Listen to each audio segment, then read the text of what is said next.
Olá, pós-graduando! Sou a professora Carolina dos Santos Maiola. E eu sou a professora Tatiana dos Santos da Silveira. Juntas, escrevemos o caderno de estudo sobre deficiência visual, que apresentaremos a seguir. Nesta videoaula, apresentaremos as principais ideias referentes ao seu caderno de estudo sobre deficiência visual, que será dividido em 5 capítulos. Desta forma, pretendemos apresentar as características e peculiaridades em relação aos alunos cegos e com baixa visão, o atendimento especializado, a sua inserção no contexto escolar e as possíveis práticas inclusivas na escola e na sala de aula, através de estratégias e atividades pedagógicas. Apresentaremos as possíveis definições para a deficiência visual, a história da deficiência visual no Brasil e no mundo, a importância do lúdico no desenvolvimento de crianças com deficiência visual, sugestão de brinquedos e brincadeiras que poderão ser desenvolvidas com as crianças, alfabetização para crianças cegas e com baixa visão, introdução ao soroban, o sistema Braille, recursos ópticos, orientação em mobilidade, atividades da vida diária e práticas inclusivas na escola.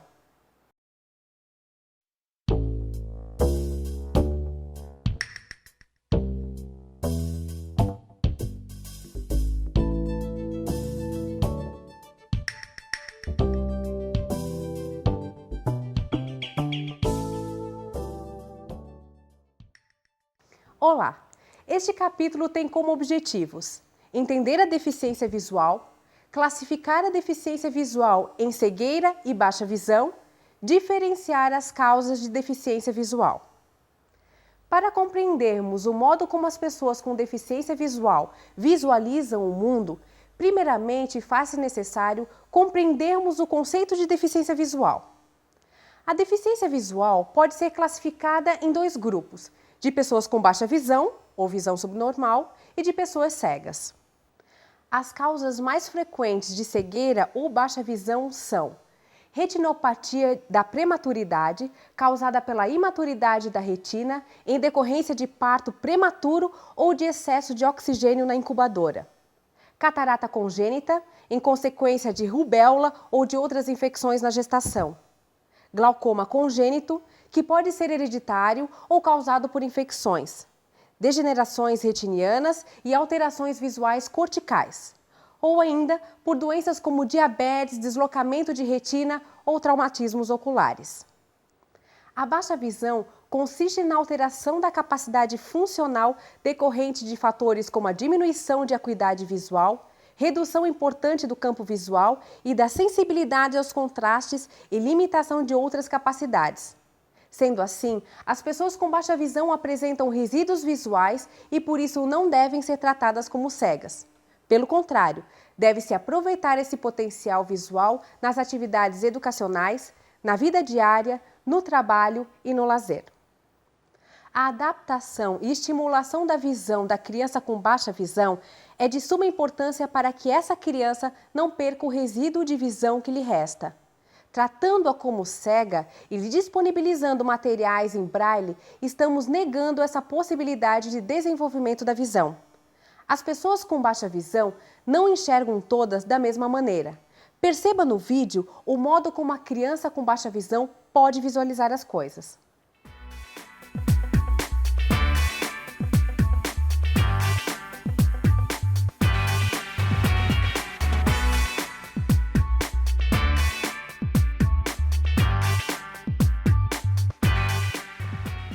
Além da estimulação precoce, realizada desde o momento da descoberta da deficiência, pode-se utilizar recursos ópticos como óculos e lupas que podem melhorar significativamente a qualidade de vida do deficiente visual.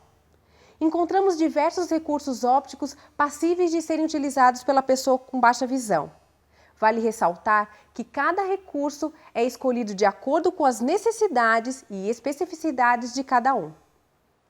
A deficiência visual pode ser classificada por grau, que podem se enquadrar em cegueira absoluta e a cegueira parcial, e pela idade de início da deficiência.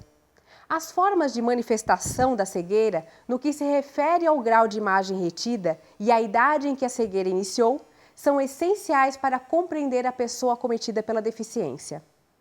A pessoa que nasce com o sentido da visão e perde-o mais tarde, guarda memórias visuais e consegue lembrar de imagens e cores que conheceu, auxiliando na sua readaptação.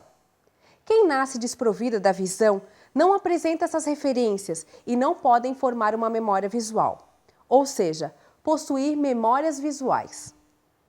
No caso das pessoas com cegueira, estas adquirem o conhecimento do mundo e constroem sua subjetividade por meio dos sentidos remanescentes, tato, audição e paladar, além da convencionalidade da leitura e da escrita, via sistema de leitura e escrita braille, ou de equipamentos informatizados, assim como por meio de recursos didáticos ampliados ou adaptados. O impacto da deficiência visual, congênita ou adquirida, sobre o desenvolvimento individual e psicológico varia muito entre indivíduos. No caso da cegueira adquirida, além da visão perdida, pode-se observar outras perdas emocionais, das habilidades básicas, da comunicação e da personalidade. Para alguns indivíduos, uma experiência traumática que exige acompanhamento terapêutico para a pessoa com deficiência e para a sua família.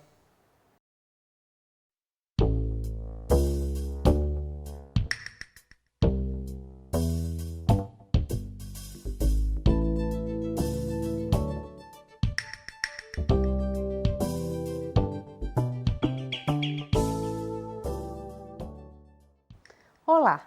Temos como objetivos para este capítulo compreender a importância do lúdico para o desenvolvimento de crianças com deficiência visual, valorizar a estimulação precoce e identificar brinquedos de estimulação visual. A criança, no seu processo de desenvolvimento normal, apropria-se das informações do mundo como forma de aprendizado e interação social. Este meio também serve de estímulos para a criança, como podemos observar, por exemplo, quando a criança sente-se interessada pelos objetos à sua volta, identificando suas características como textura, forma, tamanho, cor e o que o motiva a interagir com esse objeto. Esse também é um dos meios de contato e interação da família com o bebê, brincando através do contato físico, com brinquedos, expressões faciais e tantos outros. A criança que nasce com deficiência visual não apresenta contato com estímulos visuais. Sendo assim, limita-se nos seus movimentos e interações, pois não há uma relação visual com o meio externo. Para isso, é fundamental que seus cuidadores e, posteriormente, seus educadores estejam atentos a essas limitações e que as estimule através da interação, no contato corporal, no contato com objetos, enfim, nas experiências diversas. Nessa interação, além do contato, é imprescindível a estimulação da linguagem da criança. Ainda, além dos estímulos que o ato de brincar disponibiliza para todas as pessoas, e em específico para as crianças com deficiência visual, ele exercita situações de interação, de apropriação de regras, rotinas do dia a dia, de movimentar-se e tornar-se independente, de relacionar-se com o outro, de desenvolver o físico, a mente, a afetividade e a autoestima. As habilidades desenvolvidas na infância, através do ato de brincar, influenciarão e auxiliarão no desenvolvimento e na aprendizagem dessa criança nos anos seguintes. Em muitos casos, alguns brinquedos e brincadeiras necessitam ser adaptadas para que a criança com deficiência visual tenha acesso, interaja e que faça sentido. No decorrer deste capítulo, apresentaremos alguns exemplos de brinquedos que poderão ser disponibilizados para a criança com deficiência visual. Como você pode ver, são brinquedos simples e que podem ser adaptados de acordo com as especificidades de cada criança. Vai do olhar atento e criativo do mediador para que este momento lúdico seja satisfatório e prazeroso para a criança.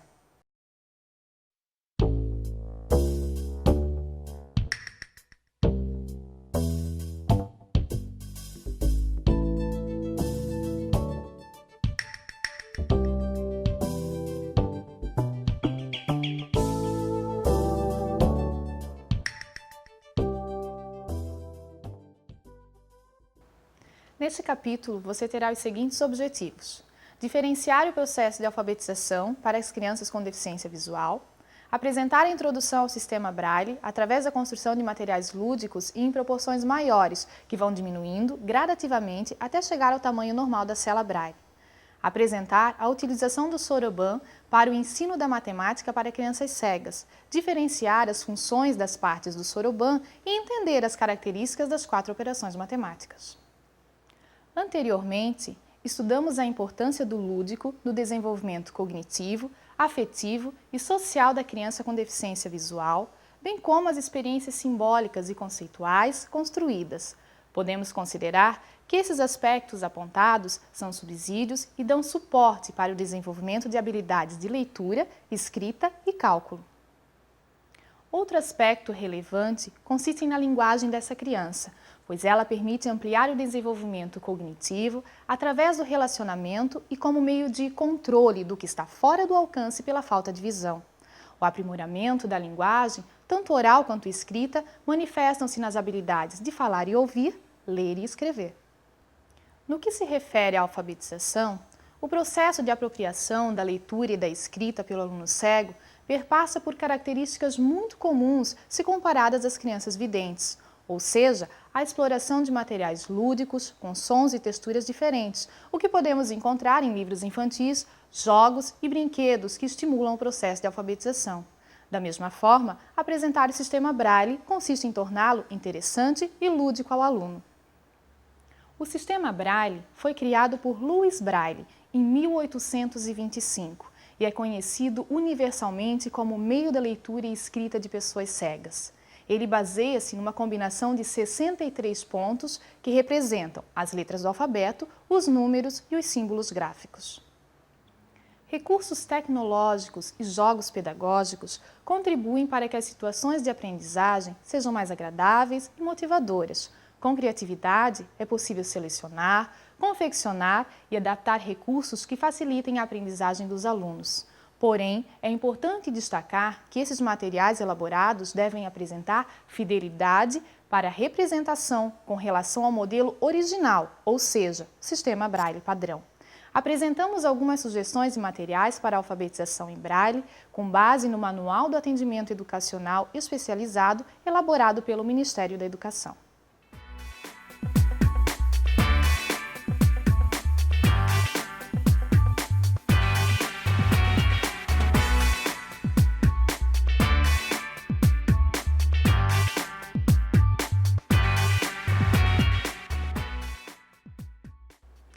As estratégias pedagógicas apresentadas aqui são sugestões de como alfabetizar uma criança cega.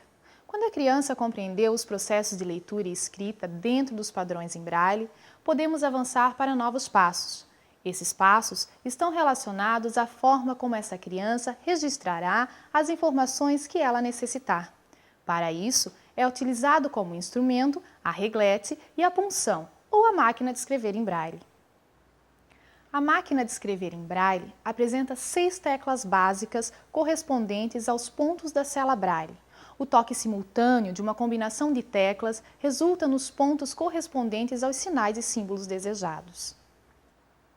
O Núcleo de Computação Eletrônica da Universidade Federal do Rio de Janeiro tem se dedicado à criação de um sistema de computação destinado a atender aos deficientes visuais.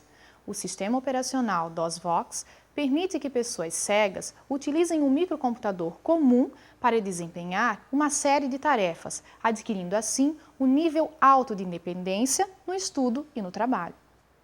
A criança com baixa visão apresenta pequenos resíduos de visão que necessitam ser estimulados, e por conta dessa situação, o processo de alfabetização se dá de maneira diferenciada da criança cega. O processo de alfabetização, como já mencionado anteriormente, não se difere do processo de alfabetização para crianças videntes. No entanto, a criança com baixa visão necessita de adaptações para que consiga visualizar as letras, imagens, pautas do caderno e recursos ópticos que propiciem a ampliação de elementos textuais. Essa condição visual apresentada pela criança com baixa visão nos permite afirmar que é fundamental que o professor trabalhe com adaptações e utilização de recursos ópticos, como já mencionamos no capítulo 1, bem como com a estimulação precoce, desde a educação infantil, possibilitando o desenvolvimento dessa criança.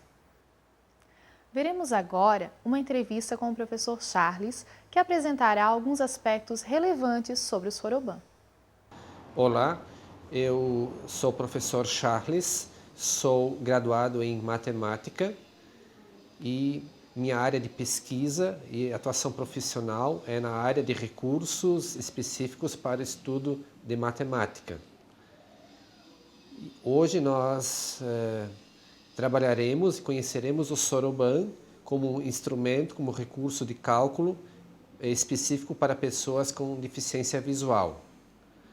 Inicialmente, temos que contextualizar de que o Soroban é um recurso que historicamente vem sendo usado pela humanidade, sofrendo várias adaptações e também tendo nomenclaturas e termos específicos, como por exemplo ábaco. O Soroban, na verdade, é uma versão mais oriental, que ainda é utilizado muito por pessoas com condições normal de visão, como um valiosíssimo instrumento de cálculo. Aqui, em particular, nós daremos ênfase ao Soroban adaptado, que permite o seu uso com todas as potencialidades por pessoas com deficiência visual. É fundamental ressaltar de que o Soroban, como recurso de cálculo, não pode ser introduzido diretamente para o aluno com deficiência visual, pois ele requer um nível de abstração que necessariamente o aluno terá que conhecer previamente, ter algumas noções com materiais concretos, terá que trabalhar a noção de quantidade, primeiramente, para poder passar para o Soroban, pois, como foi ressaltado, o instrumento em si possui uma série de convenções e de métodos distintos que são pré-requisito para isso, o conhecimento da noção de quantidade para um bom aproveitamento. E é importantíssimo também ressaltar de que o Soroban não é uma calculadora, ele por si só não facilita, não permite nenhuma resolução automática, apenas um recurso para registro dos procedimentos operatórios das operações aritméticas fundamentais. Veremos agora a estrutura das partes que constituem o Soroban. Inicialmente, teremos que ressaltar as contas que estão fixas nos eixos que farão a representação das quantidades. E nesse sentido, temos uma diferenciação entre as contas da parte superior e da parte inferior. E temos que esclarecer também que o nosso referencial é esta linha, que é chamada tecnicamente de régua, que também possui marcas divisórias pelas respectivas classes, sendo que este aparelho, este Soroban, é constituído por um total de 7 classes, que são cada uma delas subdividida em 3 ordens, no caso, unidade, dezena e centena. Quanto à questão da estrutura ainda, temos que lembrar que a representação se dá a partir do momento que você faz o deslocamento das contas em direção ao eixo. E a partir desse instante, podemos dar exemplos da representação de quantidades numéricas. Temos, desta forma, a seguinte situação. Da parte inferior, passamos a assumir um valor numérico a partir do momento que deslocarmos uma conta em direção à régua.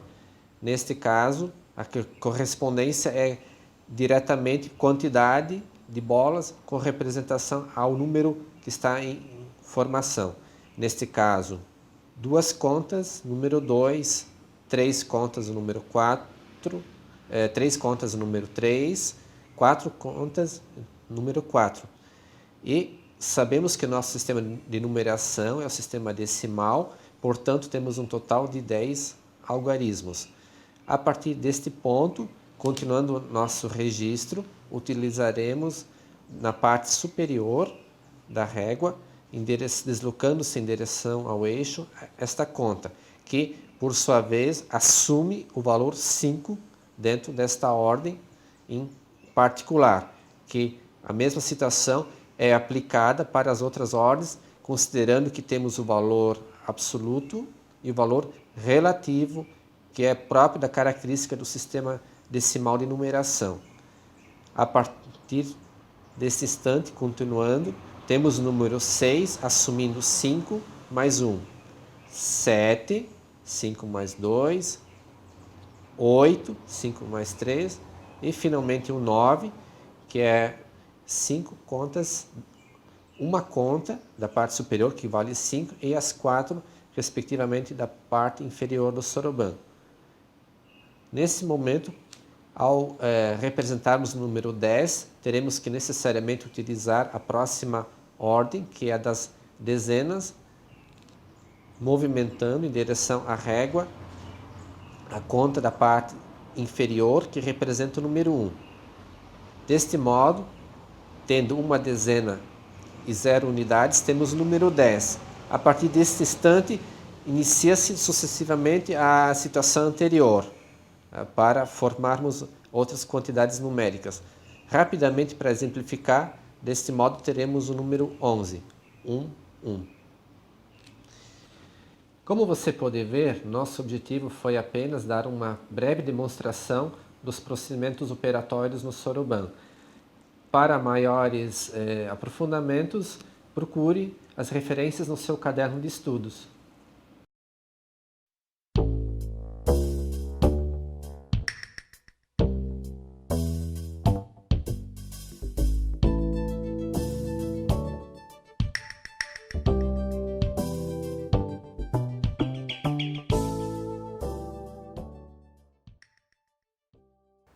Olá! Nesse capítulo, você terá os seguintes objetivos: compreender o processo de orientação e mobilidade para a criança cega dentro do contexto escolar, reconhecendo esta área de reabilitação através de diferentes técnicas. Reconhecer a importância do desenvolvimento da autonomia da criança com deficiência visual para a realização de atividades da vida escolar e diária, identificando e descrevendo técnicas de reconhecimento de espaço e adaptação diária. Orientação e mobilidade é a área de estudo que trabalha com a educação e reabilitação de pessoas com deficiência visual, proporcionando o desenvolvimento da autonomia na locomoção e identificação do espaço físico onde está inserido, trabalhando com os sentidos remanescentes, como tato, olfato, audição e visão residual. As técnicas de orientação e mobilidade dividem-se em técnicas de bengala, guia-vidente, cão-guia, técnicas de autoproteção, localização de objetos e reconhecimento de espaço. Essas técnicas devem ser desenvolvidas com os alunos com deficiência visual, propiciando sua inclusão no meio escolar de forma lúdica e segura, a fim de alcançar a independência e autonomia do aluno. As atividades da vida diária são atividades que devem ser desenvolvidas desde cedo, no primeiro meio social em que a criança está inserida, ou seja, a família. São atividades do dia a dia que, quando trabalhadas, propiciam à criança com deficiência visual condições e hábitos de autossuficiência, que permitam participar ativamente do ambiente em que vive. Essas atividades podem ser divididas em alimentação, higiene, vestuário, saúde e segurança e atividades domésticas.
Neste capítulo, você terá como objetivo conhecer práticas pedagógicas inclusivas para alunos com deficiência visual, identificando exemplos de superação pela arte.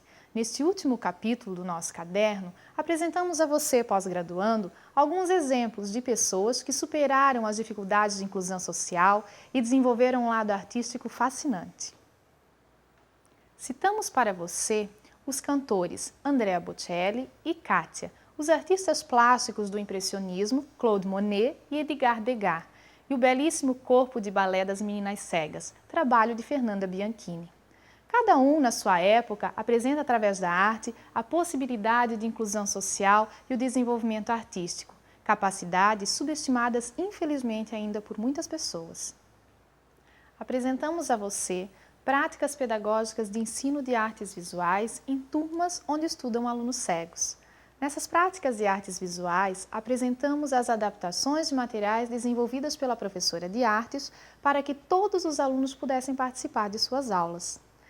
Entre essas adaptações, podemos citar texturização feita com lixa, relevo feito com barbante, relevo feito com tinta relevo em bisnaga e texturização feita com agulha. Dentro de uma proposta de trabalho com artes visuais, a professora propiciou a inclusão do aluno cego através de momentos de leitura de imagens, brincadeiras, intervenção individual e coletiva da obra de arte, apreciação de artesanato local e modelagem em argila e apreciação de literatura e música. A seguir, apresentamos a você algumas etapas desse trabalho que propiciou inclusão e aprendizagem através do conhecimento artístico e sensível. Leitura de imagem de obras de arte, adaptação de ilustração do livro de literatura, representação em tela especial para desenho, apreciação de artesanato e modelagem em argila, pintura de peça de argila com tinta, intervenção individual e coletiva. Apresentamos a você, pós-graduando, esse trabalho de inclusão nas aulas de artes visuais por se tratar de uma área exclusivamente visual.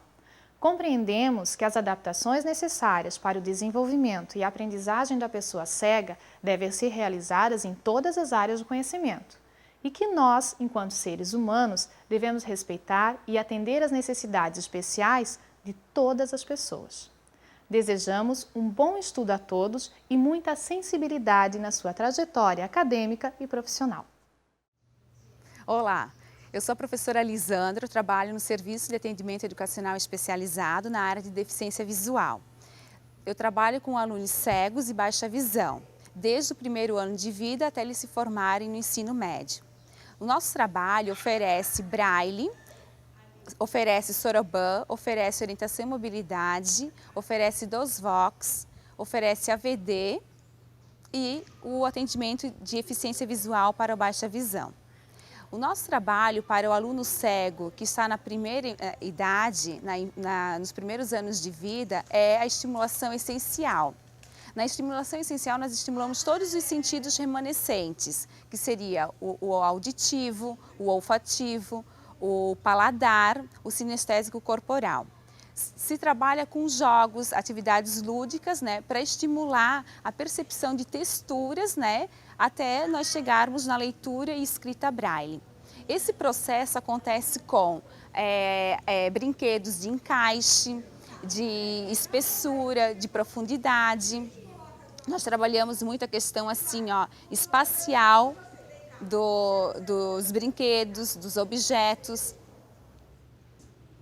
No atendimento de estimulação visual, nós trabalhamos com bebês até mais ou menos 6 anos de idade. Nós trabalhamos o que principalmente? Contraste, luminosidade e cores com eles.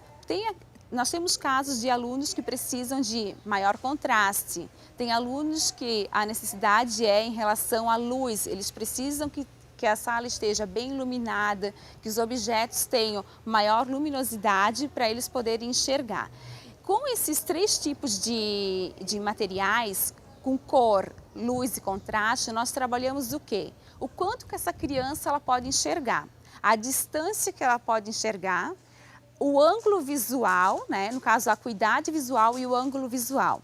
De que forma que ela enxerga? Porque o baixa visão, ele tem uma percepção visual, só que com o uso de algum recurso.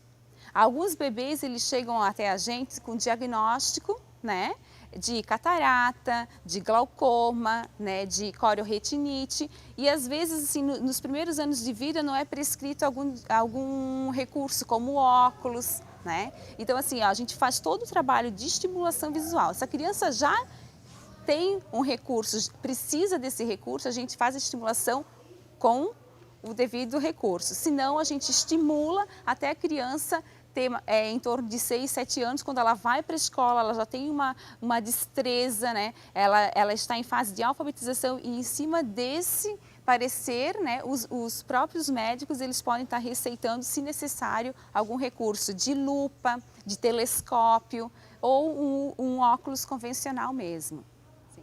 Esses serviços de estimulação essencial, esse serviço de estimulação essencial, ele é importante porque ele é a base para que o aluno ele consiga aprender com mais facilidade, com mais destreza, o braille, o soroban, a orientação e mobilidade e também a atividade da vida diária. No atendimento de braille, o aluno ele vai iniciar com celas por exemplo, de caixas de ovos, né? Um tamanho maior, a gente passa para um tamanho de acordo com a palma da mão da criança, até chegar no braille que nós usamos na reglete e na máquina. O braille, ele é uma simbologia composta de 6 pontos, então a gente tem que trabalhar com o lúdico, né, e também com a questão espacial, né. O número 1 é em cima, no lado esquerdo, o número 2 é no meio, no lado esquerdo, o número 3 é embaixo. Na coluna da direita nós temos o 4 em cima, o 5 no meio e o 6 embaixo. O braille, nós iniciamos, quando a criança já tem uma noção, já conhece o alfabeto, nós iniciamos na reglete, que é o primeiro recurso, né, que a criança vai ter para registrar, transcrever aquilo que ela já sabe ler. A partir do momento que a criança tem uma destreza, um conhecimento da reglete, nós iniciamos com a máquina braille. Né? Se a criança tiver recursos para estar adquirindo uma máquina braille, ela pode estar levando para a escola e tendo uma em casa. Nós temos algumas que nós fizemos o empréstimo assim, nas escolas do ensino regular. Então, a máquina braille, a vantagem dela é que ela é mais rápida, ela te dá mais assim, na hora que você transcreve, você já aparece a simbologia no papel, né? A transcrição no papel. O que a reglete não. Na reglete nós temos que inverter, né, as colunas e na hora da leitura nós viramos a folha. No braille, no nosso atendimento, o que nós fizemos com o braille? Transcrição de todo o conteúdo do ensino regular. Então, a criança ela vai para o ensino regular, né, o aluno ele vai para o ensino regular, ele copia o conteúdo ditado pelo professor por um colega de classe, ele vem até o nosso serviço, a gente faz a transcrição em tinta junto com o aluno. Além disso, que é de fundamental importância, é o ensino da simbologia, do português, ortografia, da simbologia matemática, da simbologia de química e física. Então, o nosso serviço é para quê? Para ensinar todos os símbolos que ele vai estar utilizando no ensino regular. O atendimento de AVD é um atendimento direcionado para a vida diária da criança. Nós ensinamos técnicas básicas de como fazer um lanche, de como usar o banheiro, de como se servir, de como organizar a louça depois de uma refeição. Então, esse atendimento ele é direcionado para a necessidade do aluno. Se o aluno tem necessidade de aprender como varrer uma casa, nós vamos ensinar. Se o aluno tem necessidade de como a própria escovação, a própria higiene pessoal, para os menores, assim, nós fizemos todo esse ensinamento. Para aquela criança que gostaria de preparar um prato, entende? O seu próprio lanche, a gente ensina a criança a estar preparando da melhor forma possível, que tenha segurança e praticidade.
Isso. Deixa eu ver. A tela de bordar. EVA. Isso. O que mais? Ai, agora vem um bem gostoso, quer ver?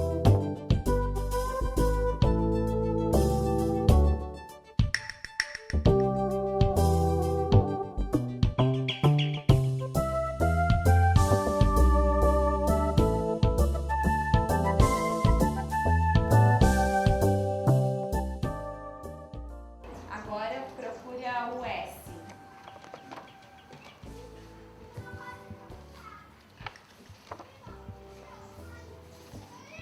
Tem dois R. Não, tem que ver direito. S.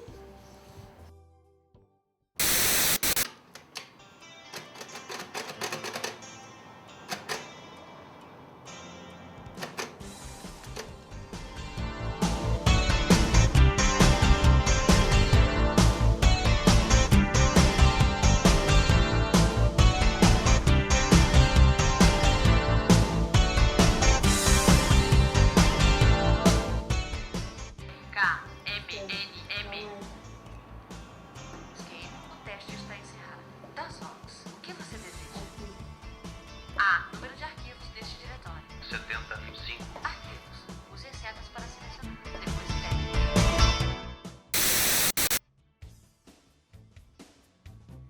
Linguagens. Série fundamental.